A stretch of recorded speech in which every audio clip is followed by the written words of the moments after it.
pressure right here. We're just working down the line with it.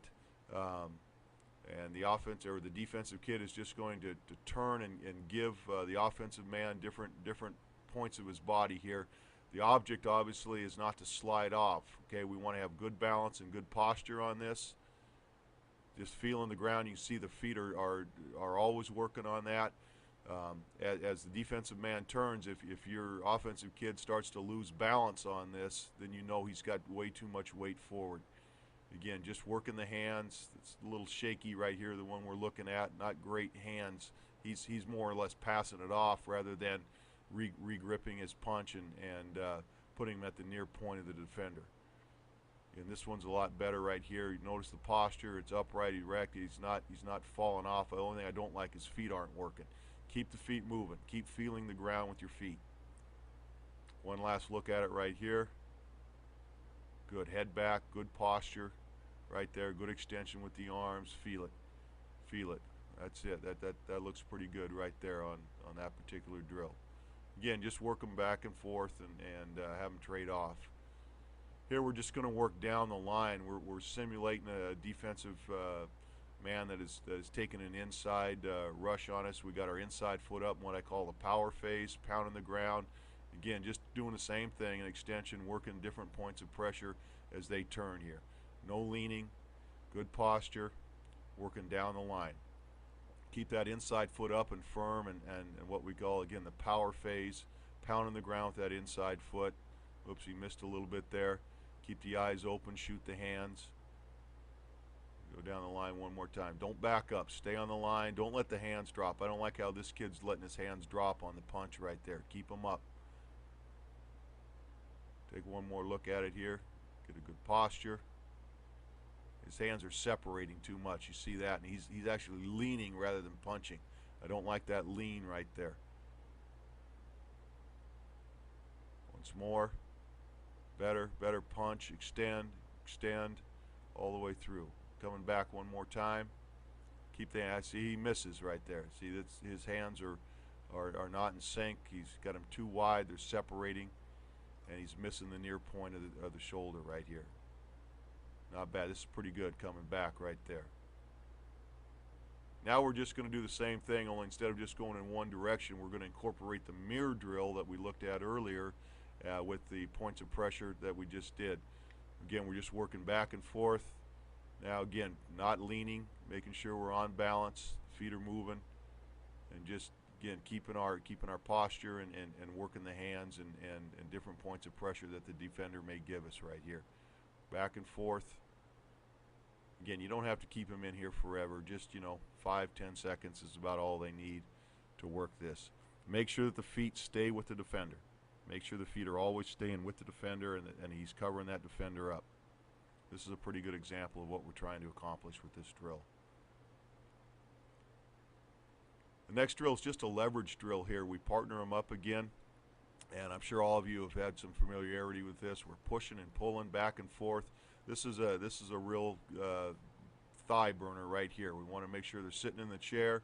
Okay, we get one hand behind the helmet and just push back and try to fight back the pressure with your legs right there. Let's take a look at this one. Pretty good posture. He's sitting. Now when the defender tries to pull him forward, he's got to sit in the chair. Again, we're just simulating taking on the bull rush, taking on the button jerk, those types of things. Again, posture is critical.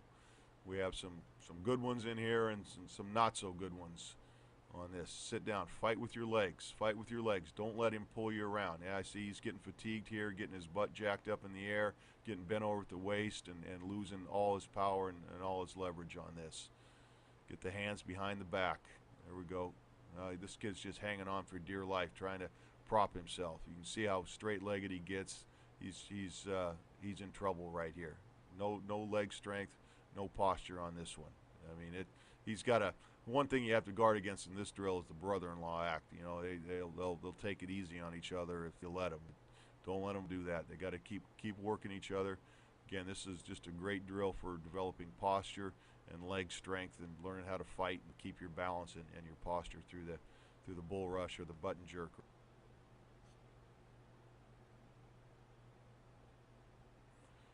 Now we're just working the different sets and techniques here. I use the big heavy shields, or not heavy shields, but the pass shields. This is a one-step outside that Jeff took set right there, and actually it's 2 steps. It's a kick step, and then you've got to bring your post foot back up underneath you. Just setting the different techniques. This is a little bit wider set. This is a 2-step outside set right here. 1, 2. There you see in the punch. Again, this can be an off-season drill as well. I like these pass shields right here. They got a little strap around them. They're a little bit thicker, and some handles down the bottom the kids can hang on to. But you can use any kind of bag right there for that. That last one was a 3-step outside set. 1, 2, 3, settle. Make sure you always keep the weight on the inside leg right here.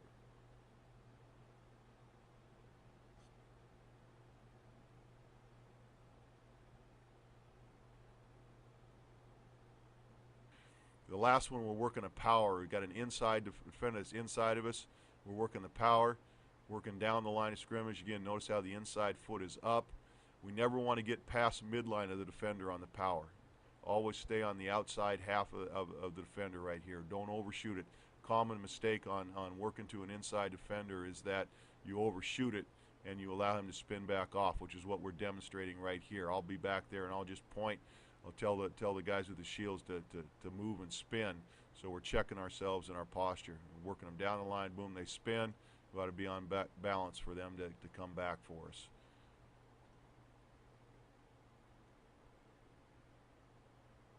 Now we're just working some twists, just working the basic mechanics of the twist, okay? My rule is that whoever has the looper is the one that has to force the switch on the twists. So again, I'm just back there pointing, whether I want a TE or an ET, whatever. Whoever's got the penetrator must protect the seam, and that's one thing I'm always coaching them about is protect the seam. Don't let that penetrator get to his buddy's back on that.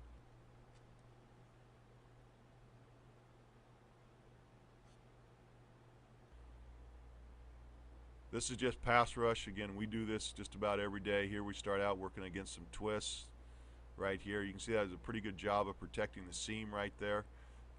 Again, don't let that penetrator get to the back of the guy you're working with right there. If you got to protect that seam. Here we ended up staying man on it. They ran a delayed twist right here, and I always talk about if we get off on different planes, we're going to stay man on the twist. This is just a one-on-one pass set right here. Pretty good job of hand placement right there and balance. Here we're working a jump technique actually. The tackle jumped the defensive end. Pretty good kick step, 3-step outside set. Good hand placement, good punch on the pass set.